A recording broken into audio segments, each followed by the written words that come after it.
The heavy iron gates of the Thorne estate did not merely slam. They vibrated with the finality of a guillotine blade, a sharp metallic resonance that seemed to sever the very air between the past and the future. Standing in the freezing, relentless rain of a British autumn, Rosalind Thorne clutched the single physical remnant of her heritage, an aged iron key, so pitted and orange with oxidation that it felt like a rough stone against her palm. She did not look back immediately, for to look back was to acknowledge the silhouette on the marble balcony above. Evelyn Vance stood there, draped in sarcenet and fine lace that defied the dampness of the afternoon. Her mouth curved in a thin, calculated smile that was far colder than the storm. The funeral for Silas Thorne had concluded only 3 hours prior, the wet earth of the family vault still settling over the man who had been Rosalind's world. Within the hour, the law, or a twisted, forged version of it, had been invoked. Evelyn had produced a codicil, a document smelling of fresh ink and desperation, witnessed by the trembling, grey-faced Barnaby Finch. The lawyer's hands had shaken so violently that the wax seal had blurred, yet he had affirmed the lie with a voice that sounded like dry parchment tearing. According to this paper, Silas had seen fit to leave the entirety of the manor and its annuities to his second wife, citing Rosalind's supposed lack of practical temperament as the reason for her disinheritance. In place of the estate, the library she had catalogued with her own hands, and the legacy of the Thorne name, Rosalind had been granted a singular, mocking gift. The deed to the Grey Acre, a legendary desolate salt flat on the edge of the parish where even the hardiest gorse refused to take root. It was a geological dead zone, a patch of ground so barren it was considered a tax burden rather than an asset. Evelyn's laughter, though quieted by the wind, had carried a sharp, crystalline edge as the footman carried Rosalind's singular trunk to the mud-slicked road. To be evicted was one thing. To be given a ruin as a consolation was a calculated insult designed to break the spirit. Rosalind adjusted the weight of her damp wool cloak, feeling the precise shape of being unseen. It was a particular temperature, a sudden drop in social pressure that turned a lady into a ghost before the sun had even set. She walked. The mud of the lane sucked at her boots, the fine leather never intended for such labor. Behind her, the lights of Thorne Manor began to flicker on, amber and warm against the bruising purple of the sky, but Rosalind kept her gaze fixed on the horizon where the grey mists began to swallow the land. She held the deed inside her bodice, the parchment stiff and cold against her skin. Evelyn believed that by stripping Rosalind of her status, she had stripped her of her power. What the woman did not understand was that Silas Thorne had spent his final years feigning a slow descent into madness, a ruse of eccentricities and surveying trips, precisely to build a sanctuary that the greed of a predator could not perceive. The rusted key in Rosalind's pocket felt heavier now, not with the weight of useless iron, but with the gravity of a secret waiting to be unearthed. The transition from the lush, manicured borders of the Thorne estate to the margins of the Grey Acre was not gradual. It was a sudden, violent shift in the texture of the world. By the time Rosalind reached the boundary, the air had grown thick with the scent of brine and something sharper, more metallic. The land here did not roll. It flattened into a bruised expanse of grey soil and white, crystalline crusts that looked like frost but did not melt under the touch. This was the salt flat, a place the locals spoke of in hushed tones, claiming the earth itself had turned bitter out of spite. A figure emerged from the gloom, a woman wrapped in a shawl of faded wool that seemed to be woven from the mist itself. This was Martha Gable, a neighbor whose small cottage sat on the very edge of the salt line, a sentinel between life and the desolation. Martha's face was a map of weary lines, her eyes reflecting the grey of the soil. She stopped a few paces from Rosalind, her gaze dropping to the modest trunk and the damp, high-quality fabric of Rosalind's morning gown. There was no pity in Martha's expression, only the dull, heavy recognition of shared hardship. "You shouldn't have come, Miss Thorne," Martha said, her voice a low rasp that barely rose above the whistling wind. "There is nothing for you here but the grit and the cold. This land. It has a way of eating things. It ate your father's mind, and now it will eat your youth. Evelyn Vance has done more than throw you out. She has buried you alive in a field that cannot even grow a grave." Rosalind did not flinch. She looked out over the Grey Acre, observing the way the moonlight, struggling through the clouds, caught the glint of the salt crust. It looked like a sea of shattered glass. "I have the deed, Martha," she replied, her voice steady and drained of the melodrama that Evelyn would have expected. "My father did not see this as a grave. He saw it as a beginning." Martha sighed, a sound like dry leaves skittering across stone. He was a good man, Silas, but he was a man obsessed. He spent nights out here with his chains and his brass instruments, muttering about the bones of the thing. But look at it. She gestured with a calloused hand to the expanse. It is a dead thing. The water here is salt, the air is salt, and the heart of the land is stone. Go back to the village. Find a position as a governess. Do not let this place hollow you out. Rosalind offered a small, weary nod of gratitude but did not turn back. She began to walk into the center of the field, the salt crunching under her boots with a sound like breaking bone. In the middle of the desolation stood a dilapidated shack, its timbers silvered by age and leaning precariously against the wind. It was little more than a shepherd's hut, a structure of rot and shadow that seemed to be the only thing the barren flat had permitted to stand. As Rosalind pushed the door open, the hinges shrieked, a long, agonizing sound that tore through the exact temperature of silence that held the field in its grip. The interior was a sanctuary of dust. A single wooden table, a cot with a moth-eaten blanket, and a hearth that had not known a flame in years. The air was cold, but it was a dry, preserved cold, lacking the damp rot of the manor's cellars. She set her trunk down, the thud echoing in the small space. Her hands, usually accustomed to the light work of embroidery or the turning of library pages, were already beginning to ache, the skin reddened by the chill. She did not light a candle immediately. Instead, she stood in the center of the room and closed her eyes, listening. She was not listening for the wind or the distant crash of the sea, but for the water, the deep, silent movement of something beneath the stone that her father had whispered about in the hours before his breath grew thin. Evelyn Vance sat in the warmth of Thorne Manor, surrounded by stolen silk and the comfort of forged legacies, believing she had won a war of gold. But Rosalind, standing in the heart of a ruin, felt the first stirrings of a different kind of wealth. It was the wealth of the unseen, the value found in the bones of a place that the world had agreed to forget. She reached into her pocket and pulled out the rusted iron key once more. It was not a key to a house, she realized as she traced the intricate, hidden grooves beneath the rust. It was a key to a vault that required a specific kind of silence to find. She sat on the edge of the cot, the weight of the day finally pressing down on her shoulders, and prepared herself for the labor of restoration. The Grey Acre was not barren. It was merely waiting for the right hand to peel back the salt and find the truth buried beneath the crust. By dawn, the frost on the shack's single window had formed patterns that mirrored the jagged edges of the salt flat outside. Rosalind Thorne did not sleep much that first night. The silence was too heavy, a physical weight that pressed against her chest. She spent the hours of darkness cataloging the sensations of her new reality. The smell of old cedar, the grit of salt that seemed to permeate even the cracks in the floorboards, and the steady, rhythmic thrum of her own heart. She was 20 and penniless. A lady of the manor turned to a squatter on her own land, but as the first grey light began to bleed across the horizon, she did not feel defeated. She felt focused.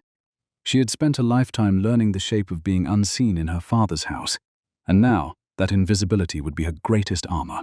She stood up, her muscles stiff, and reached for the broom leaning in the corner. The work was not merely about cleaning a shack. It was about reclaiming the dignity of manual labor, a process of mending that would, in time, extend far beyond these 4 silvered walls. The morning brought with it a clarity that the rain had obscured. Rosalind stepped out into the Grey Acre, the light revealing the sheer scale of the desolation. From here, Thorne Manor was a distant, mocking spark on the hill, but the salt flat felt like an empire unto itself. She looked at the ground, really looked at it, noting the precise way the crust bubbled and cracked. It was not a natural decay. There was a logic to it, a pattern that whispered of Silas Thorne's meticulous surveying. She remembered him in his study, his hands stained with chemicals and ink, speaking of how the best way to hide a diamond was in a field of glass. Rosalind knelt, ignoring the dampness seeping into her skirts, and pressed her hand against the cold grey earth. She wasn't just looking for survival. She was looking for the structural core, the foundational truth that her father had died to protect. She pressed her hand against the cold grey earth, and in that tactile shock, she was pulled back to the specific, chilling hush in the library of Thorne Manor only 3 days prior. The funeral of Silas Thorne had concluded with a clinical, grey drizzle that seemed to soak not just the mourning garments, but the very spirit of the estate. Rosalind had stood by the fireplace, her fingers tracing the familiar mahogany carvings. When Evelyn Vance had entered, followed by the hunched, nervous shadow of Barnaby Finch. There had been no comfort in Evelyn's gaze, only the sharp, predatory gleam of a woman who had finally outlived her patience. Evelyn had not waited for the tea to be poured before she signaled Barnaby to open the heavy leather portfolio. The lawyer's hands had been as dry as the parchment he carried, trembling slightly as he avoided Rosalind's eyes. Evelyn had smoothed her black sarcenet skirts, her voice a low, calculated purr that cut through the stillness. She produced a document, the ink appearing fresh and aggressive against the aged yellow of the family ledgers. It was a codicil, Evelyn claimed, a final, frantic revision Silas had supposedly penned in his last hours of supposed madness. According to this forged decree, Thorne Manor and the entirety of the Thorne investments were to pass to Evelyn in perpetuity, while Rosalind was to be granted only the Grey Acre. Evelyn had smiled then, a thin, triumphant curve of the lips. She reached into the pocket of her mourning cloak and withdrew a heavy, pitted object, tossing it onto the library table with a sharp metallic clang. It was the heavy, pitted mechanism. "Take it," Evelyn had whispered, her eyes devoid of any warmth. "It is the only key to the only door you now own. You have always been so fond of your father's worthless treasures, Rosalind. Now you shall have 80 acres of them." In that moment, Rosalind had discovered the harsh reality of complete erasure. It was to be stripped of one's history and heritage in the space of a single breath, reduced to a ghost in one's own home while a stranger counted the silver. The journey to the Grey Acre had been a descent into a landscape that felt like the edge of the world.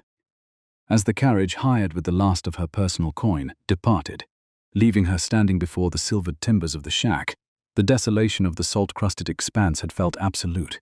The wind, having gathered its strength over the open Atlantic, howled across the flats with a sound like a grieving animal, rattling the very floorboards under Rosalind's weight.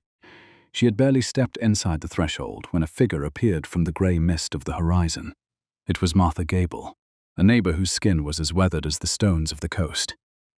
She carried a small, chipped bowl of broth, her eyes filled with a weary compassion that felt more like an indictment of the land than a welcome. "You shouldn't be here, Miss Thorne," Martha had murmured, her voice barely audible over the wind. "The Grey Acre is a jealous master. It ate your father's mind, and now it seeks to swallow his daughter." She had looked out over the white, calcified crust of the soil with a shudder. Nothing grows here but bitterness. Silas spent years measuring the silence, talking to the stones until he forgot the sound of human voices. "If you have any sense left in you, child, you'll walk toward the village and never look back." Rosalind had thanked her, her voice steady despite the cold, and watched as Martha disappeared back into the grey. Inside the shack, the air was stagnant, heavy with the scent of long-settled dust and the sharp, metallic tang of the brine. Rosalind stood in the center of the small room, her shadow elongated and flickering against the walls by the dying light of the afternoon. She did not allow herself the luxury of a fire yet. Wood was a commodity she did not possess in abundance, and the labor of survival required a cold, calculated precision. A month of bone-deep labor had passed. The first few weeks had been a blur of aching joints and the bitter taste of brine that seemed to coat every surface, even her tea. The world had largely forgotten Miss Thorne, and she had allowed it to do so, performing the role of the destitute exile with a quiet, hollow-eyed perfection. Her hands, once soft and suited for the fine embroidery of the manor, had become calloused and rough. She spent her days mending the silvered timbers of the shack and scavenging for driftwood along the salt crust, all while her father's metallic enigma remained a heavy secret against her skin. It was during one of these quiet, frozen evenings that she sat on the edge of her cot and drew the key from her bodice. Under the searching light of a single tallow candle, she began to rub at the thick layer of oxidation. As the orange crust fell away, she felt a series of intricate hidden grooves beneath her thumb. Not the standard warding of a simple door lock, but a complex, multi-layered pattern of notches. It was a master key, designed for a mechanism of immense complexity. Her father had given her an insult that was, in truth, a map. This discovery fueled a new energy in her.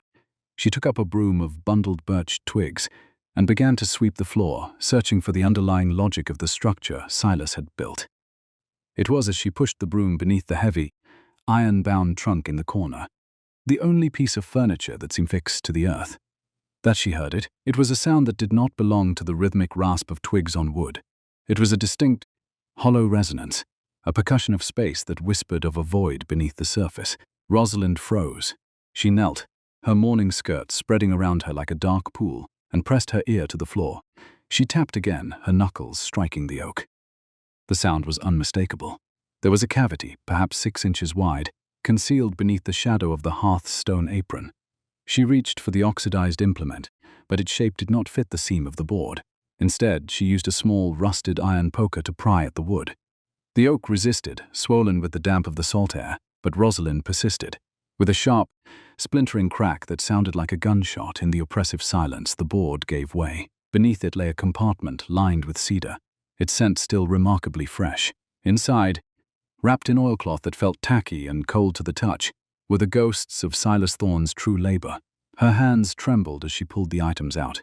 There was a brass theodolite, its telescope polished to a mirror finish, and a set of surveying chains made of heavy blackened iron. At the bottom of the compartment lay a journal, bound in dark, scuffed leather. On the cover, embossed in a faint gold leaf, were the initials ST. She carried the book to the window, her pulse a frantic drum. As she opened the first page, she saw the familiar script of her father, but the words were a jumble of numbers, Greek symbols, and archaic Latin phrases. To the predatory eyes of Evelyn Vance, it would have appeared as the final, incoherent ramblings of a fractured mind. But as Rosalind traced the lines, a memory from her childhood surfaced. A game they called the hidden path. It was a cipher where the key was a coordinate based on the elevation of specific landmarks.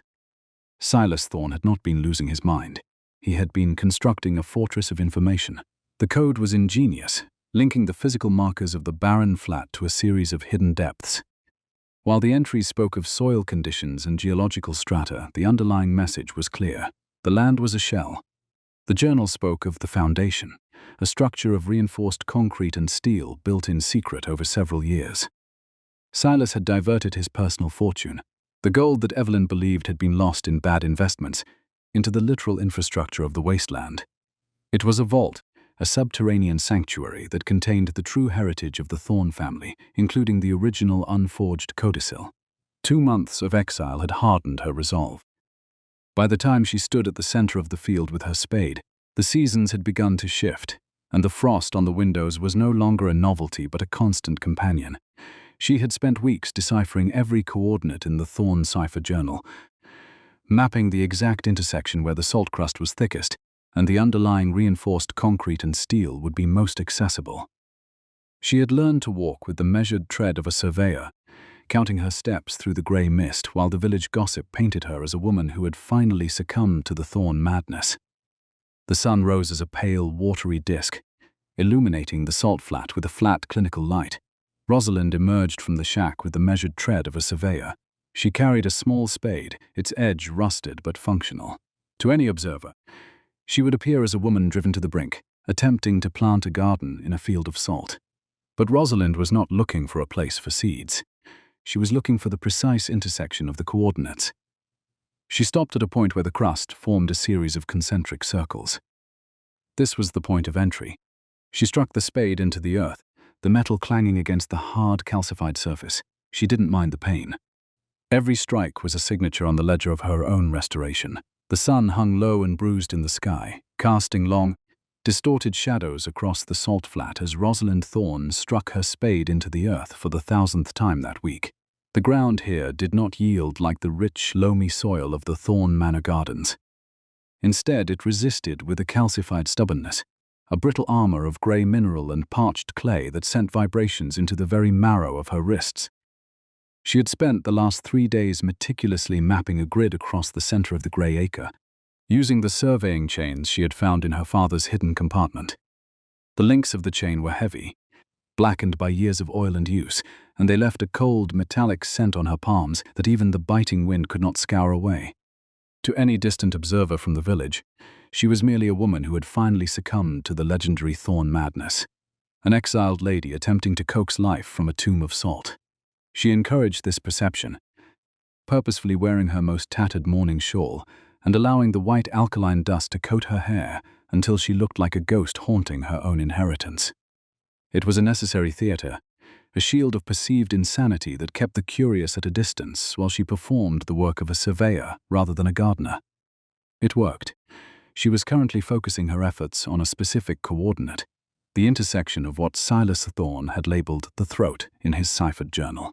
The journal itself, bound in leather that felt like dried skin, was a labyrinth of elevations and landmark offsets that only a child raised in his shadow could hope to navigate.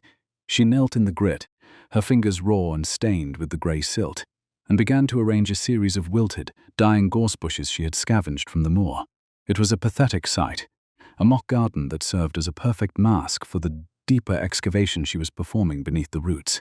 The gorse was dry and brittle, its thorns catching on her wool sleeves, yet she handled them with the care one might afford to prize roses.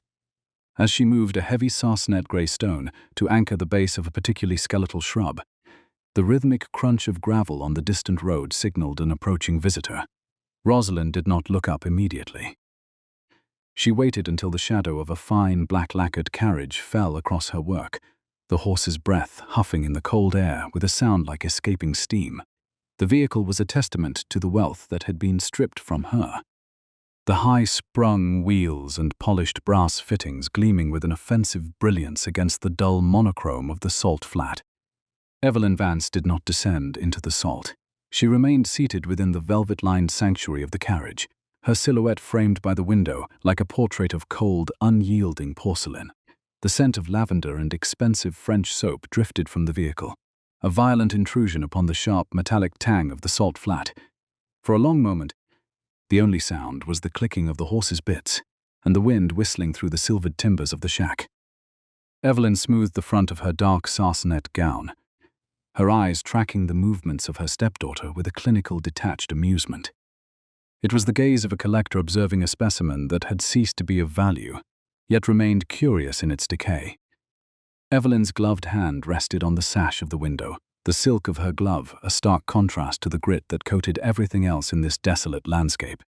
"I am told the villagers have begun to call you the Grey Widow, Rosalind," Evelyn said, her voice carrying that low, honeyed venom that had once fooled Silas into a marriage of convenience. "They say you spend your nights talking to the stones and your days planting death in a field of brine. I must admit, I find the sight of you in such a state to be poignant. It is a fitting end for the daughter of a man who spent his final years chasing ghosts in the mud. I wonder, do you find the soil more hospitable than the manor? Or is it simply that you have finally found a place that matches the emptiness of your prospects?" The cruelty was delivered with the same poise one might use to discuss the weather, a testament to the absolute social coldness Evelyn wielded like a blade. Rosalind pushed a handful of grey dust around the base of a dead shrub, her movements deliberate and slow. She did not rise to meet Evelyn's gaze, nor did she offer the frantic defense that the woman clearly craved. She had learned the cold, sharp geometry of social erasure. It was to remain a vacuum in the presence of someone who expected a reaction. It was not that she was unkind, she thought, but that she had forgotten how to satisfy a predator's hunger for humiliation. The silence between them grew heavy, the exact temperature of a winter dawn, before Rosalind finally spoke. Instead of looking up, she adjusted her shawl, feeling the heavy, cold weight of the pitted artifact against her collarbone. A secret anchor in a world that sought to adrift her. "The land is honest, Evelyn," Rosalind replied, her voice steady and devoid of the tremors of exhaustion. "It does not pretend to be fertile when it is barren, and it does not offer a legacy it does not possess. I am merely tending to what was left to me. If the sight of my labor offends the sensibilities of the mistress of Thorne Manor, then perhaps you should choose a different route for your afternoon airing. The Grey Acre has a way of clinging to fine fabrics. I would hate for the salt to ruin such a delicate sarsenet." She spoke of the fabric with a technical appreciation that Evelyn found unsettling, as if the physical reality of the gown were more important than the woman wearing it. Evelyn's mouth thinned into a hard, linear expression, the mask of aristocratic decorum slipping for a fraction of a second to reveal the jagged greed beneath. "You speak of legacy as if you still hold one," she snapped, her hand tightening on the edge of the carriage window until the leather of her glove creaked. "You hold nothing but a tax burden and a shack that will collapse with the first winter gale. I came here to offer you a final mercy, a small annuity, enough to see you to a respectable cottage in the north, provided you sign over the deed to this wasteland and disappear from the Thorne Chronicles. Do not let your father's delusions become your own ruin. Sign the papers, and you may at least keep your dignity, if not your home." The offer was a calculated insult, a pittance disguised as charity, meant to finalize the erasure of Rosalind's name from the history of the house. Rosalind finally looked up, her eyes catching the pale, watery light of the setting sun. She saw the desperation in Evelyn's offer, a hidden franticness that suggested the woman was looking for something she had yet to find within the manor's walls. Evelyn believed the wealth was in the ledgers, but she feared it was in the land, and that fear made her dangerous. "My dignity is not for sale, madam, and neither is the salt," Rosalind said. "I shall remain here until the concealed framework is revealed. Go back to your stolen fires. The night is coming, and the cold here is unforgiving to those who do not know how to work for their warmth." The dismissal was absolute, delivered with the quiet authority of one who had already lost everything, and therefore had nothing left to fear. With a sharp, imperious gesture, Evelyn signaled the coachman to drive on. The carriage lurched forward, kicking up a plume of white dust that settled over Rosalind like a shroud. She watched until the black speck of the vehicle disappeared over the rise toward the manor, the silence returning to the Grey Acre with the weight of a physical blow. Rosalind waited another hour, until the last of the violet light had bled from the horizon, and the stars began to needle through the charcoal sky. She listened for the rhythmic breathing of the horses to fade entirely into the distance. Only then did she discard the dead gorse bushes and take up the spade with a renewed, ferocious intent. She was no longer a gardener, she was a miner excavating the truth from a mountain of lies. The moon rose as a sharp, clinical sliver, illuminating the field with a ghostly luminescence that turned the salt crust into a sea of silver. Rosalind worked by the light of a small, hooded lantern, its flame flickering in the draught that swept across the flat. She had reached a depth of 4 feet at the exact coordinate marked in the journal as the first breath. The soil here changed. The grey, calcified clay gave way to a layer of dense, packed gravel that had been unnaturally leveled. Her spade struck something that did not produce the dull thud of earth or the sharp crack of stone. Instead, it emitted a clear, ringing percussion, a metallic note that vibrated through the steel of the spade and into her very bones. She froze, her breath catching in the freezing air. She knelt, using her bare hands to sweep away the loose gravel, her fingers frantic and numb. Beneath the grit, a surface appeared that defied the natural logic of the wasteland. It was a plate of reinforced steel, blackened with a protective coating of pitch and oil, bolted to a foundation of thick grey concrete. It was cold to the touch, a deep industrial cold that felt ancient and immovable. This was not the work of a madman. This was the work of an engineer who had planned for a century of silence. Rosalind cleared more of the surface, revealing a circular hatch approximately 2 feet in diameter. It was disguised as the base of a dry well. But as she scraped away the remaining debris with the edge of her spade, she found a series of recessed grooves that matched the intricate notches on the rusted iron key. Her heart hammered against her ribs, a frantic rhythm that seemed to echo the hollow space she knew existed beneath the metal. She reached into her bodice and withdrew the key, its orange rust now mostly gone, revealing the dull, silver sheen of the iron beneath. It felt alive in her hand, a living connection to the father who had feigned madness to preserve her future. She didn't immediately attempt to turn it. She took a moment to listen, listening for the deep, rhythmic breath of the earth. In the absolute stillness of the midnight field, she realized that the faint, rhythmic humming she had heard since her arrival was not the wind or the distant sea. It was the sound of air moving through a subterranean ventilation system. Her father had built a lung for the earth, a hidden sanctuary that breathed while the world slept. She inserted the key into the central groove of the hatch. It fit with a precision that was almost surgical, the metal sliding home without a single grain of resistance. Rosalind took a deep, steadying breath, the scent of the salt air filling her lungs. She thought of Evelyn Vance in the warm, stolen library, and of Barnaby Finch trembling over forged signatures. They saw a woman broken by poverty and a field ruined by salt. They did not see the foundation. She had spent months mastering the art of being invisible in the corners of her father's house, but now, for the first time in her life, she felt truly seen by the legacy her father had died to preserve. The Grey Acre was no longer a barren field. It was a door. She looked toward the distant, dark silhouette of Thorne Manor, where the lights were slowly being extinguished one by one. Rosalind gripped the edge of the hatch and prepared to descend into the heart of the foundation, her journey of restoration finally moving from the surface of the earth to the heart of the gold.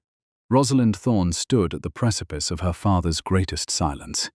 The heavy iron implement, stripped of its orange oxidation to reveal the dull gunmetal grey beneath, felt unnaturally warm against her palm. She applied a steady lateral pressure, feeling the resistance of a mechanism that had not been engaged in years. There was no screech of neglected metal. Instead, she heard heavy, muted thuds from deep within the earth, counterweights shifting and iron bolts sliding home with the clinical precision of a clockmaker's finest work. The circular steel hatch, coated in its protective pitch, did not pop open, it breathed. A faint, pressurized hiss of stagnant air escaped the seal, carrying the scent of dry cedar and old grease. Rosalind gripped the recessed handle and pulled. The hatch swung upward on a hidden hinge, revealing a vertical shaft lined with rungs of cold blackened iron descending into absolute, velvety darkness. She did not hesitate. Securing her hooded lantern to her belt, she began the descent, her boots finding the rungs with measured confidence. The air grew cooler as she moved further from the salt crust, losing the biting brine of the surface and replacing it with the dry atmosphere of a subterranean sanctuary.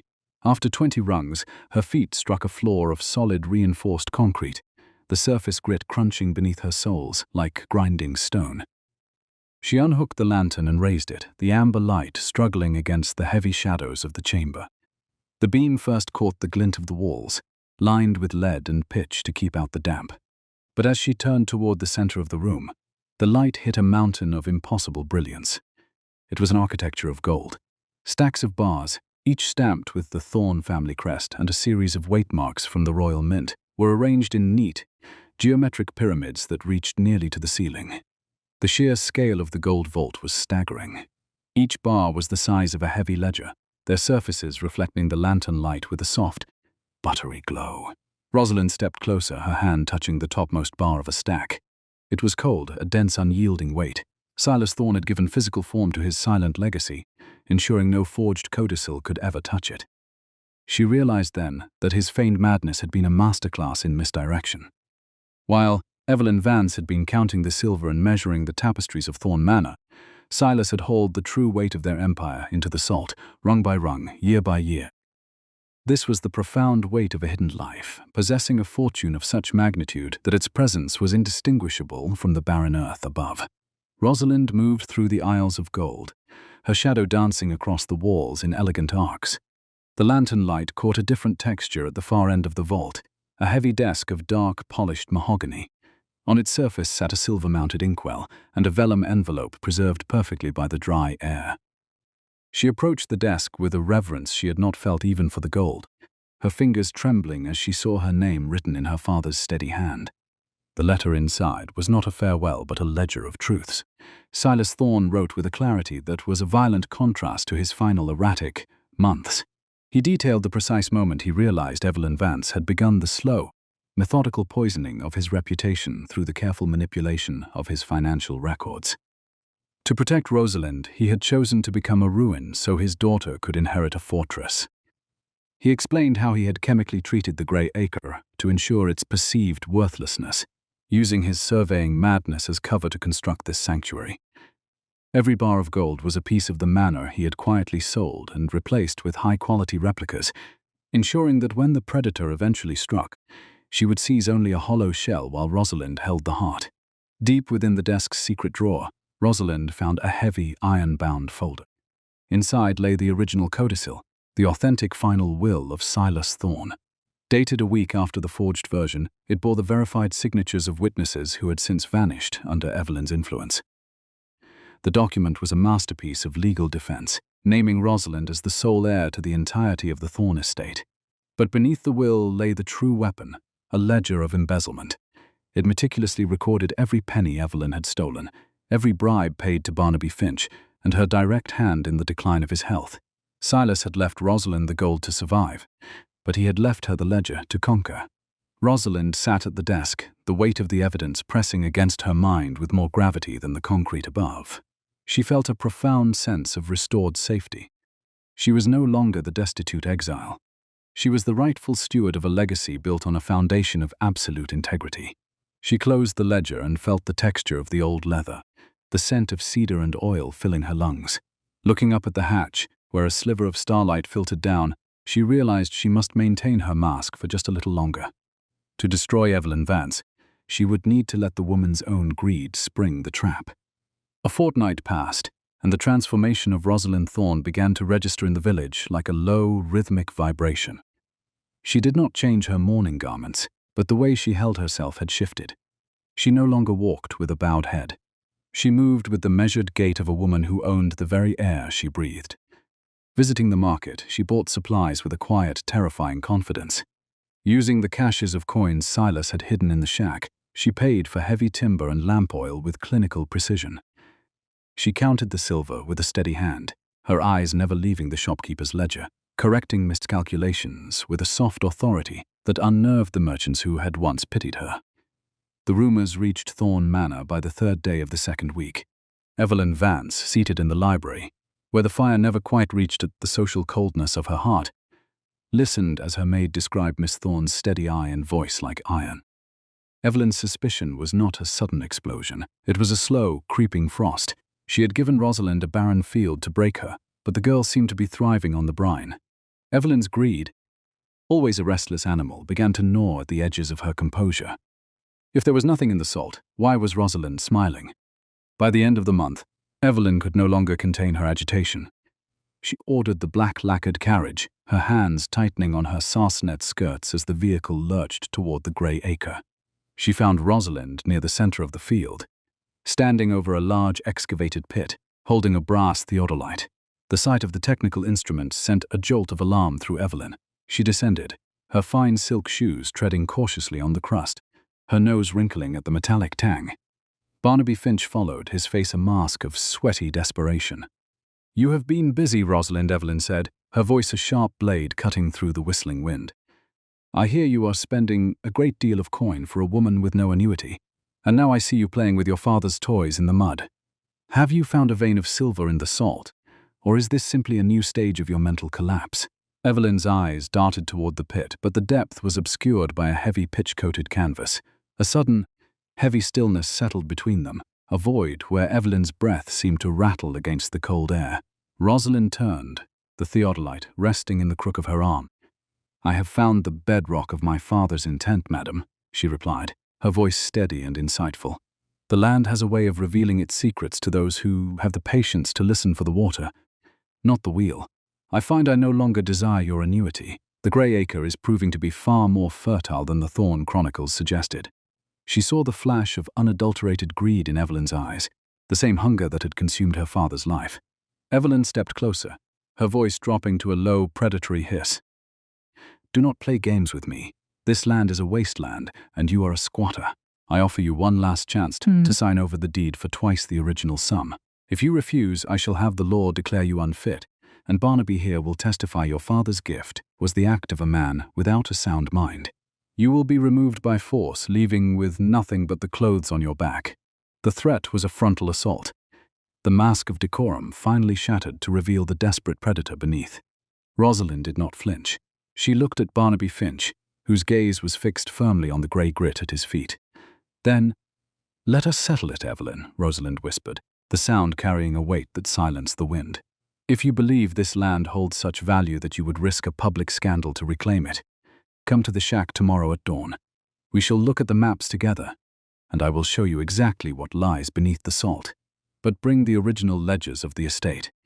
I should like to see the shape of the legacy you claim to protect before I sign anything." She turned back to her work, leaving Evelyn standing in the cold, the seeds of a final, golden trap planted in the fertile ground of a woman's own avarice. As the carriage pulled away, Rosalind watched the dust settle over the pit, her hand resting on the theodolite, with the stillness of a monument. The dust from the departing carriage had barely settled against the frozen crust of the Grey Acre when the true labor of the night began. Rosalind Thorne stood in the deepening twilight, the ambient temperature dropping until the silence itself seemed to crystallize around her. The invitation she had just issued for dawn was a masterpiece of tactical omission, a calculated pressure meant to force Evelyn Vance's hand.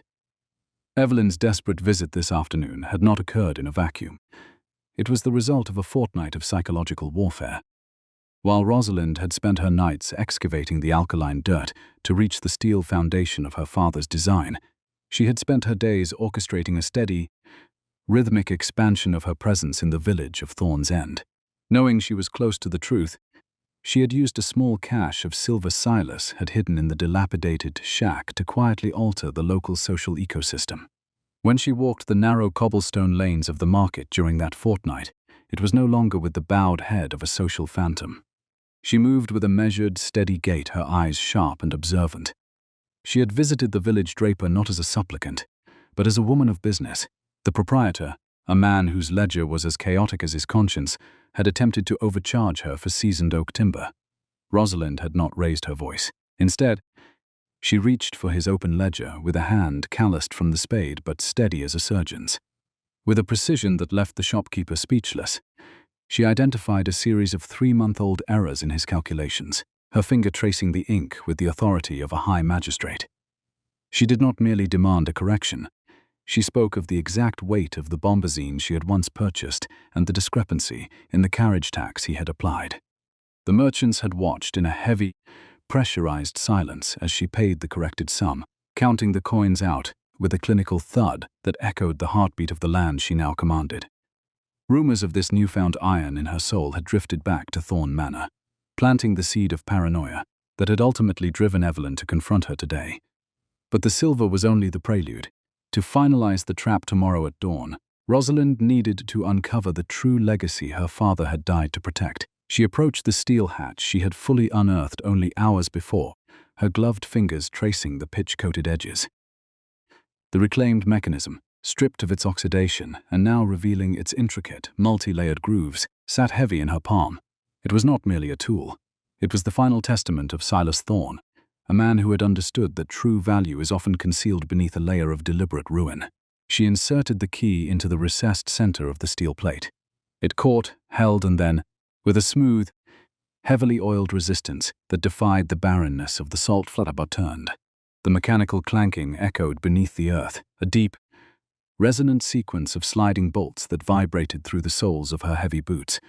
With a steady heave of her shoulders, Rosalind hauled the circular hatch backward, a rush of pressurized air, expelled from the subterranean depths, carrying the unexpected pristine scent of dry cedar and machine oil, entirely untouched by the alkaline rot above. She lit a heavy brass lantern, the amber flame illuminating a descending spiral of iron rungs bolted into reinforced concrete walls. She climbed down, the temperature growing remarkably temperate and still, utterly insulated from the biting winter wind that scoured the surface. The shaft opened into a vast cavernous room, the gilded subterranean vault. Rosalind stepped off the final rung, her boots meeting the limestone floor with a muted click, and held her lantern high. The beam of light swept across the darkness, catching on sharp metallic edges, reflecting a warm, blinding luster that seemed to swallow the shadows entirely. Arranged with mathematical precision across the expanse of the floor were geometric pyramids of gold bars. The sheer volume of wealth was staggering. It was a meticulously engineered sanctuary built over years of feigned madness. Silas Thorne had not lost his mind to the salt. He had weaponized the illusion of his insanity to construct an impenetrable fortress for his daughter's inheritance. At the center of the vault, surrounded by the towering ingots, sat a heavy mahogany desk. Rosalind approached it with the quiet reverence of a scholar entering a holy archive. Resting upon the green leather blotter was a brass-bound book, the Ledger of Embezzlement, and a sealed vellum envelope. Her callous thumb broke the wax seal of the envelope, revealing the original codicil. The ink was sharp, undeniable, and perfectly legally binding, declaring Rosalind the sole heir to the entirety of the Thorne estate. Beside it, the ledger documented every penny Evelyn Vance had siphoned from the family accounts over the past decade. A forensic map of the stepmother's avarice.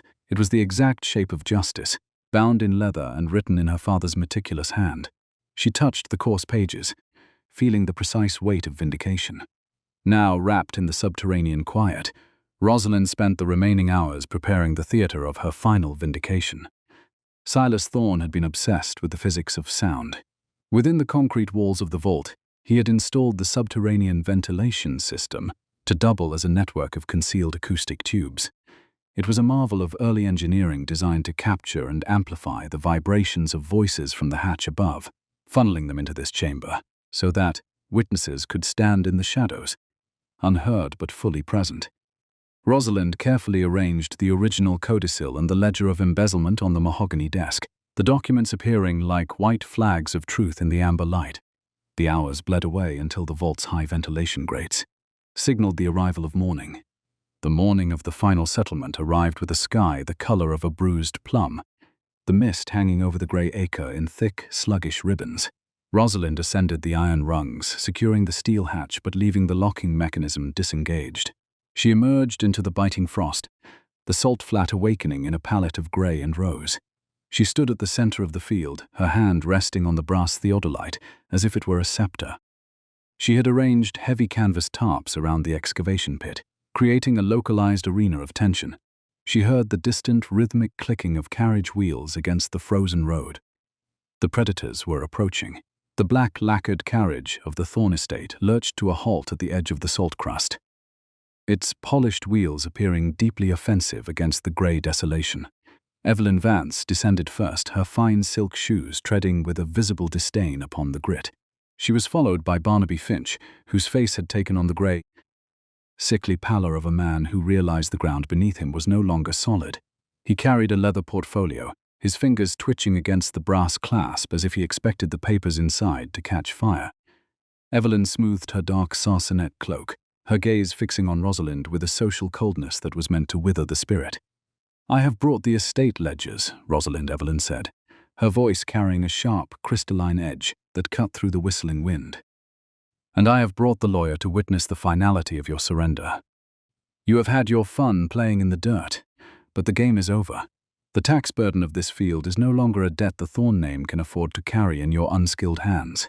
Sign the deed over to the estate now, and I will ensure you are not prosecuted for the mental instability you have so publicly displayed in the village."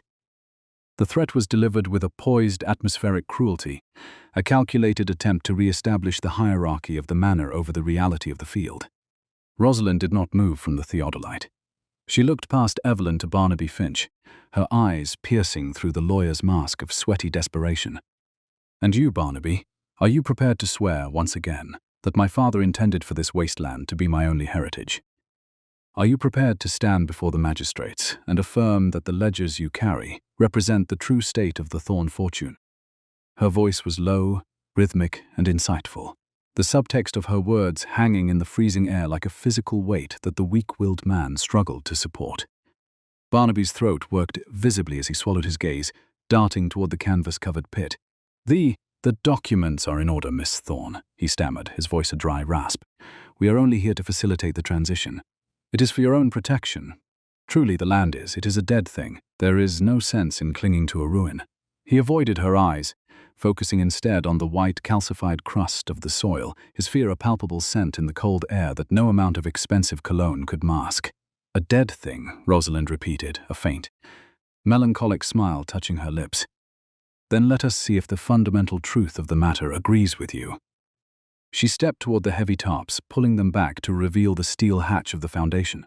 The subterranean ventilation system emitted its faint, rhythmic hum, a sound that Evelyn now perceived not as wind, but as the deep, steady breathing of a hidden beast. "You want the Grey Acre, Evelyn. You want the land that you claim ate my father's mind. Then you must see what it truly holds. The settlement is not in the shack. It is in the foundation itself." Evelyn's greed, spurred by the sight of the mechanical precision with which Rosalind stood by the hatch, overcame her aristocratic caution.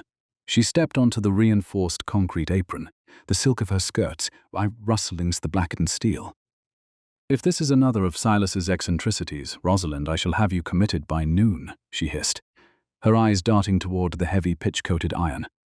"But if you are hiding so much as a single ingot of my husband's silver, you will learn that a prison cell is even colder than this wasteland." The air between them grew thick with a sudden, heavy stillness, the breathless quiet before a storm. Rosalind gripped the handle of the hatch, her knuckles white against the dark pitch. She looked at Evelyn, really looked at her, seeing the hollowness of the woman's victory and the fragility of her forged power.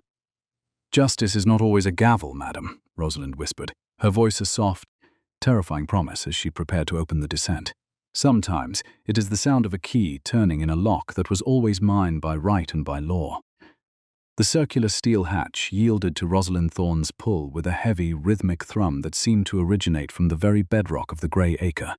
It was not the first time she had turned the heavy latchkey, for a fortnight of quiet preparation had already passed since her initial discovery. In that time, she had established out her competence in the village markets of Thorne's End, winning the respect of local merchants while secretly cataloguing the vault's contents during the blue hours of the night. This dawn, however, was the final calculated movement of her father's design, a lure for the predators who had cast her out.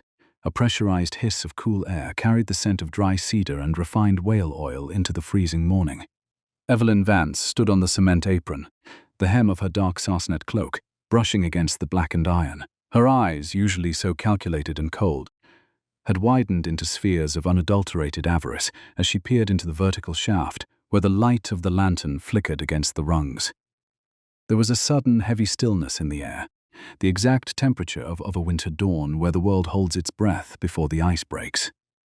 "Step back, madam," Rosalind whispered, her voice a soft promise that carried more weight than any shout.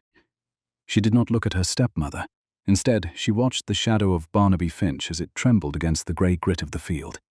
The lawyer was a man of parchment and ink, ill-equipped for the raw, metallic reality of the vault. Rosalind descended the rungs with a clinical confidence she had practiced in the preceding weeks.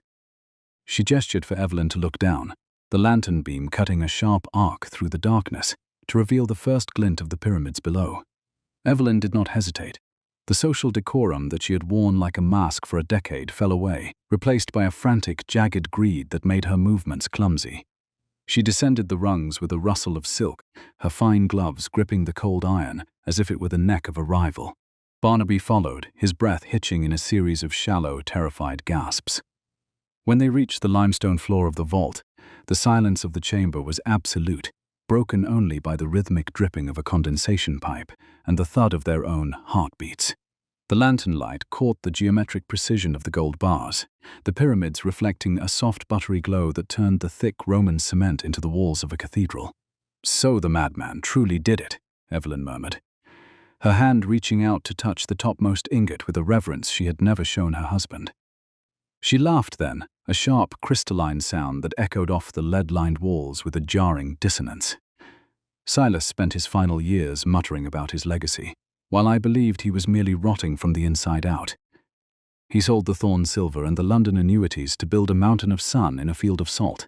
And he intended it for you, Rosalind, a girl who doesn't even know how to hold a ledger without trembling. She turned to Rosalind, her face illuminated by the gold, her expression one of predatory triumph. "Do you truly think a rusted key and a deed to a wasteland give you the right to this? I forged the codicil because Silas was weak, a man who preferred stones to status. I ensured that Barnaby here saw exactly what I wanted him to see. We spent months redirecting the Thorne accounts, preparing for the day he would finally leave us to our rightful empire. You were meant to die in the salt, but you had to go looking for the truth buried in the grit." Barnaby Finch wiped a sheen of cold sweat from his brow, his voice a dry rasp. "Evelyn, we should take the papers and leave. The girl has seen too much." He clutched the leather portfolio to his chest, his eyes darting toward the shadows. "If the authorities were to find us here, the forgery would be the least of our concerns. We have the ledgers. We can claim the gold as part of the hidden estate assets. Just make her sign the transfer and let us be done with this cold." Evelyn ignored him, her fingers tracing the Thorne crest embossed on a gold bar. "The Crown will find only what I show them, Barnaby. Miss Thorne has already established a reputation for madness. Who would believe a squatter's tale of a subterranean treasury? This vault does not exist on any map. It belongs to the one with the power to claim it." She looked at Rosalind with terrifying coldness. "I shall have you committed by noon, and by the time you are released, the Grey Acre will have been leveled and the Thorne legacy restored to my hand." Rosalind stood perfectly still by the mahogany desk, her hand resting on the original codicil she had recovered nights before. She did not offer a defense, nor did she flinch at the threat of the asylum. Instead, she looked up toward the shadows of the ventilation grates, where the acoustic tube network branched into the ceiling. "My father was obsessed with the physics of sound, Evelyn," Rosalind said, her voice carrying a rhythmic, steady weight. "He designed this sanctuary to be a lung for the earth, a place that breathes and listens. Every word you have uttered, every admission of forgery and theft has been funneled through the tubes to the ears of those standing in the shack above." A sudden, pressurized silence fell over the vault. Evelyn's hand froze on the gold, her porcelain face turning a sick-clad translucent grey. Above them, the rhythmic humming of the ventilation system changed, the sound of heavy boots echoing through the iron-lined tubes. Rosalind stepped back as a group of men, the Crown's officers and the constables Martha Gable had summoned, emerged from the shadows of the vault's rear entrance, their faces grim and observant in the lantern light. They had been standing in the shadows of the acoustic chamber, silent witnesses to a confession that no legal defense could ever erase. The lead officer stepped forward, his gaze moving from the piles of gold to the forged papers in Barnaby's shaking hands. "The law is a slow wheel, Mrs. Vance, but it eventually grinds exceeding fine," he said, his voice a low, authoritative rumble that seemed to vibrate through the limestone floor. "We have heard enough to fill a dozen ledgers. The original codicil sits upon that desk, and your own words have confirmed its validity. You spoke of ghosts and ruins, but it seems you are the only one whose status has truly vanished this morning. The arrest of Evelyn Vance and Barnaby Finch was a study in restrained aristocratic justice. There were no loud outbursts, only the sharp, metallic click of shackles and the heavy tread of the constables as they led the pair toward the iron rungs. Martha Gable stood at the top of the shaft, her face a mask of quiet vindication as she watched the woman who had terrorized the parish be led away in disgrace. Evelyn moved with a stiff, brittle grace, her head held high even as the social erasure she had feared finally claimed her. Barnaby simply collapsed, his spirit broken by the weight of the evidence Silas Thorne had spent years preparing. As they were taken upward, the sound of their footsteps faded until the vault returned to a profound and hollow quiet that had held it for decades. Rosalind remained in the vault for a long hour after the authorities had departed. She sat at her father's mahogany desk, the scent of cedar and oil filling her lungs, and looked at the pyramids of wealth. To the world, this was a fortune of gold, but to her it was a ledger of protection. Silas Thorne had built not just a vault, but a bridge across the ruin of his own reputation to ensure her safety. She traced the letters of the original codicil, feeling the texture of the vellum, the burden of being unseen finally lifting from her shoulders like a heavy, damp cloak.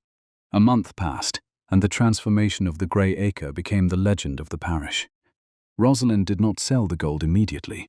She used it to systematically restore the Thorne legacy, starting with the land itself. She stood in the center of the field with Martha Gable, the air no longer smelling of brine but of damp earth and wood smoke. Rosalind held a long, blackened iron tool, using it to peel back a large section of the white calcified salt crust. Beneath the grey, artificial armor lay a hidden truth. The soil was not barren, it was a rich, dark loam, a fertile foundation that had been protected for years by the chemical ruse Silas had applied. "He told me it was a grave." "Martha," Rosalind said, her voice soft and quietly hopeful as she watched a single brave sprout of green needle through the dark earth. "He said the salt would eat the spirit of anyone who didn't know how to look for the water. But he was protecting the heart of the land. He knew that the only way to keep the predators away was to make the soil look like death." Martha nodded, her weathered face cracking into a weary but genuine smile. "He was a man who knew the foundational truth of the land, Miss Thorne. And you have the hands of a restorer. You didn't just find the gold, you found the life in the ruins." Rosalind looked toward the horizon where Thorne Manor stood, its heavy iron gates now open and welcoming. She would restore the house, she knew, but she would never leave the Grey Acre. She would build her sanctuary here, among the salt and the gold, where the soil was honest and the Lusiki was built by her own hands. She had spent a lifetime mastering the art of fading into the background, but as the sun rose over the fertile black soil, she stood in the ordinary light, finally witnessed by the world and by herself. The Grey Acre was no longer a wasteland.